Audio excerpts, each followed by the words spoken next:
I never told my son how much I earned, not because I was ashamed, but because I was afraid. Every month, $50,000 landed quietly in my account, earned through decades of discipline, sacrifice, and a mind sharpened by hardship. I had built my wealth slowly, deliberately, brick by brick. After growing up in a house where silence was louder than hunger and dignity mattered more than comfort. But to the outside world, and especially to my son, I was just an old man living modestly, a small rented house on a quiet street. No luxury car, no flashy watch, clothes worn clean but faded at the cuffs. I paid my bills on time, donated quietly, and kept my life intentionally small. I believed that if my son thought I was rich, he might grow dependent on a safety net he didn't earn. I wanted him to stand on his own feet, even if that meant I stood alone. When he married, I gave him my blessing, but not my balance sheet. His wife came from money, real money, the kind that announced itself before you spoke. Her parents lived in a gated community, drove imported cars, and treated success like a competition where only the loudest winners mattered. Still, I never judged them. Wealth doesn't scare me, arrogance does. I stayed quiet. We spoke on the phone once a week. Sometimes more, sometimes less. He never asked how I was doing financially, and I never volunteered the truth. When he talked about promotions, mortgages, and rising expenses, I listened. When he joked half, serious about how hard life was without rich parents, I laughed softly and changed the subject. Then, a week before Thanksgiving, he called. "Dad," he said, hesitant but cheerful, "we're hosting dinner this year. Emily's parents will be there. We'd really love for you to come." There was a pause. I could hear uncertainty breathing between his words. They've never met you," he added. I smiled to myself, though he couldn't see it. "I'd be honored," I said. After we hung up, I sat alone at my small kitchen table long after the evening light faded. Something about that invitation felt heavier than a holiday meal. It felt like a crossroads. I knew exactly what I was walking into. Not just a house, but a judgment. People who wear their wealth loudly often assume silence means failure. I wondered how they would look at me when I arrived alone, without gifts that glittered, without stories of success they could brag about later. And I wondered something more painful. How would my son look at me? So I made a decision. I would go, not as the man I truly was, but as the man they already assumed I was. A poor, bankrupt old man, quiet, unimpressive, easy to overlook. I wanted to see how they treated someone they thought had nothing to offer. Because money can be hidden, character cannot. On Thanksgiving morning I dressed simply, no watch, no expensive coat. I took the bus instead of calling a car. As I looked at my reflection in the window, I didn't see a wealthy man. I saw a father testing the world one last time, hoping, perhaps foolishly, to be proven wrong. As the bus pulled away toward a neighborhood far wealthier than mine, I whispered a quiet prayer. Not for respect, not for comfort, just for truth. And as I stepped off the bus and walked toward that grand front door, I had no idea that once I crossed that threshold, my silence would no longer protect me, and that everything I believed about family, pride, and worth was about to be tested in ways I never imagined. The house stood at the end of a curved driveway like a monument to excess. Tall iron gates framed the entrance, already open as if inviting admiration rather than guests. Warm lights spilled from enormous windows, reflecting off polished stone and trimmed hedges that looked too perfect to be real. I paused for a moment at the sidewalk, adjusting the collar of my old coat, feeling its thinness against the cold November air. I had crossed many thresholds in my life, boardrooms, courtrooms, foreign airports, but none felt as heavy as this one. When I rang the doorbell, it chimed softly, elegant and deliberate. The door opened, and there he was, my son. "Dad," he said, smiling, pulling me into a brief hug. But behind his smile I noticed it, the flicker of worry in his eyes.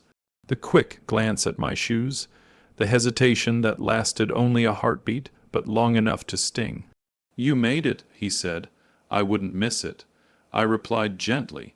Before he could say more, another voice joined us. "Well, this must be him." Emily's mother stepped forward, tall and impeccably dressed, her smile stretched tight like a ribbon tied too hard. Her eyes scanned me from head to toe, pausing briefly at my worn coat, my scuffed shoes, my empty hands. "Welcome," she said, though the word lacked warmth. Emily's father appeared behind her, swirling a glass of wine, his gaze sharp and curious, like a man assessing a purchase. "So you're the father," he said, extending his hand loosely. "We've heard a lot." I shook his hand firmly. "I hope all of it was good." He laughed politely, though his eyes didn't. "Well, you know how sons are, always exaggerating." They stepped aside, allowing me in. The moment I crossed the threshold, the air changed. The scent of expensive food filled the room, mixed with something colder evaluation. Conversation slowed, eyes turned. I felt myself becoming an object, not a guest. "Coat closets over there." Emily's mother said quickly, pointing without looking at me again. "I'll keep it on," I replied. "It's quite all right." She raised an eyebrow, clearly unconvinced, then turned away. The living room was crowded with people. I didn't know, friends, business partners, relatives, each dressed in polished perfection. As my son introduced me, the reactions followed a familiar pattern: polite nods, quick smiles, and then disinterest. "So, what do you do?" one man asked, not bothering to hide his boredom. "I work," I answered simply. He chuckled, "Don't we all?" Another woman leaned toward Emily and whispered, loud enough for me to hear, "He seems simple, simple." The word landed harder than any insult. I looked toward my son, hoping, perhaps foolishly, that he would say something. He didn't. He smiled awkwardly, redirected the conversation, and guided me toward a chair near the edge of the room. "Dad, just relax," he murmured. "Dinner will be ready soon." I nodded, of course. From my seat, I watched the room carefully. Laughter erupted in clusters. Stories of luxury vacations, investment deals, and exclusive clubs floated through the air like currency. No one asked me where I had traveled, what I had built, or what I believed in. Why would they? I had already been priced. At one point, Emily's father passed by and said casually, "We're very fortunate Emily married into a family that understands humility. Not everyone needs ambition, after all." I met his eyes. "Ambition takes many forms." He smiled thinly, indeed, "some just never find it."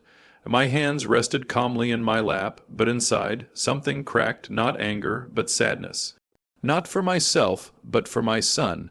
He had invited me here hoping for harmony, yet unknowingly placed me in a room where respect had a price tag. As dinner was announced, everyone moved toward the table. My seat was placed at the far end, slightly apart. No name card, no consideration, just convenience. As I lowered myself into the chair, I felt the weight of every unspoken judgment pressing down on me. They thought they had already classified me, dismissed me, reduced me to a footnote in their grand story. They had no idea this was only the beginning, because silence, when chosen, is not weakness, it is patience. And patience, I knew well, always collects interest. The dining table looked like it belonged in a magazine. Crystal glasses caught the chandelier's light, silver, where lay in perfect symmetry, and the turkey sat at the center like a trophy. Seats filled quickly with laughter and confidence, each person settling in as if the world had already confirmed their importance. I remained at the far end of the table, a quiet afterthought. Emily's father stood to carve the turkey, commanding attention as he spoke about the cut of meat, the caterer, the last-minute upgrade. To the wine, compliments flowed freely toward him, toward the house, toward the life they had curated so proudly. Plates were passed down the table. Mine arrived last. "So," Emily's mother said suddenly, her voice sweet but sharp, "what line of work did you retire from?" "I didn't retire," I replied calmly. "I still work. "Oh," she said, surprised. "At your age, yes." She tilted her head. "Must be difficult. I imagine opportunities aren't plentiful." I smiled politely. "There's always work for those willing to do it well." A few people chuckled, not kindly. Emily's father took a sip of wine. "And does that work support you comfortably? I mean, these days, life can be rather unforgiving to those without preparation." The table grew quiet. My son shifted in his seat. His wife glanced at him, then at me, clearly uneasy. "I live within my means," I said. "I've found that to be enough." Emily's father nodded slowly. "That's admirable. Modesty is a virtue, after all, when there's no alternative." The words landed like a blade wrapped in velvet. Someone laughed. Someone else nodded in agreement. I looked at my son again. This time our eyes met.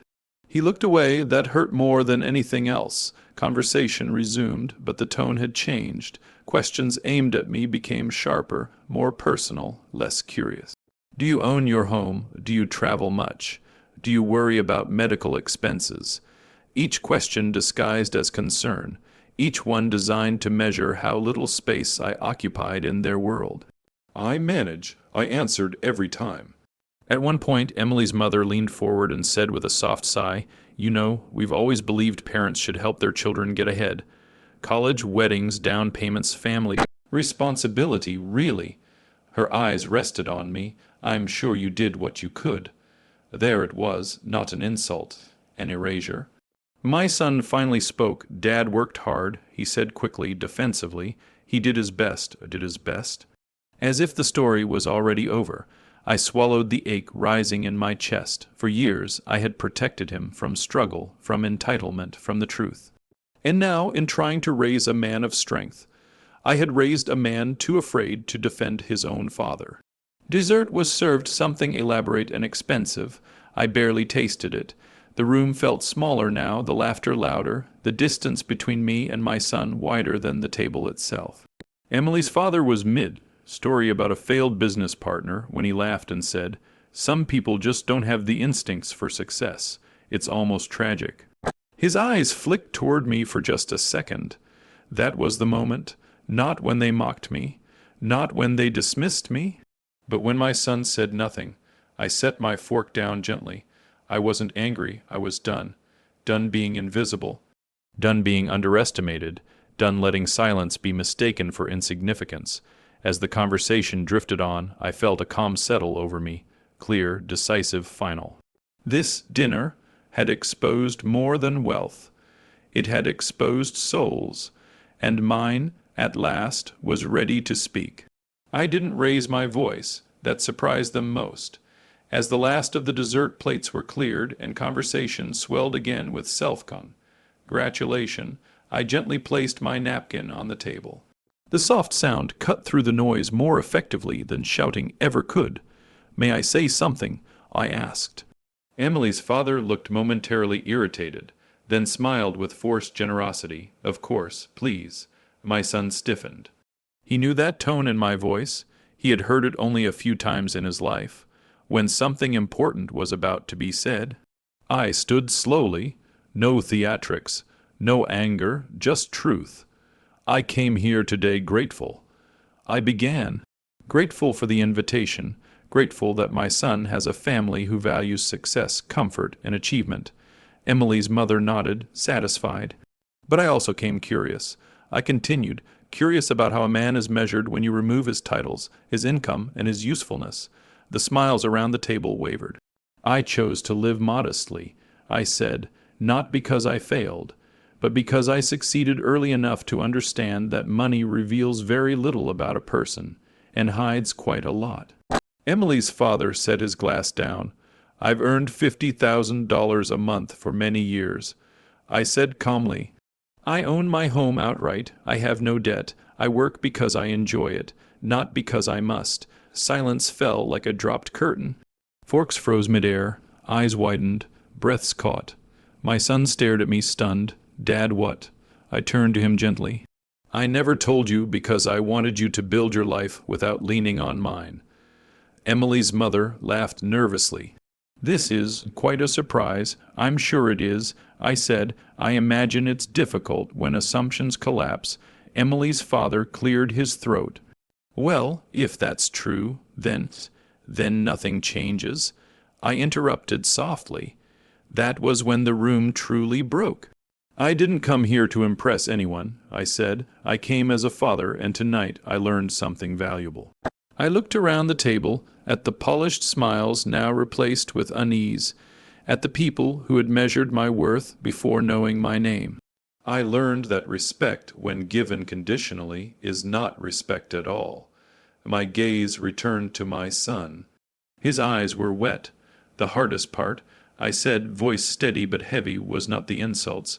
It was watching my son believe, if only for a moment, that his father was small. He stood abruptly. "Dad, I'm sorry." I nodded. "I know. That was my revenge, not humiliation, not shouting, not anger." Truth delivered calmly had stripped the room bare. Emily's parents offered apologies, clumsy and late. I accepted them politely, but not warmly. Some things cannot be undone, only learned from. As I put my coat back on, Emily's father said quietly, "You didn't have to test us." I met his eyes. "No, you tested yourselves. Outside, the air was cold and clean. My son walked me to the gate. I should have defended you," he said, voice breaking. "Yes," I replied, "but now you know." I placed a hand on his shoulder. "Wealth can buy comfort. Character must be earned." As I walked away, lighter than I had arrived, I understood something at last. Silence had protected me for years. But speaking at the right moment, had freed us all.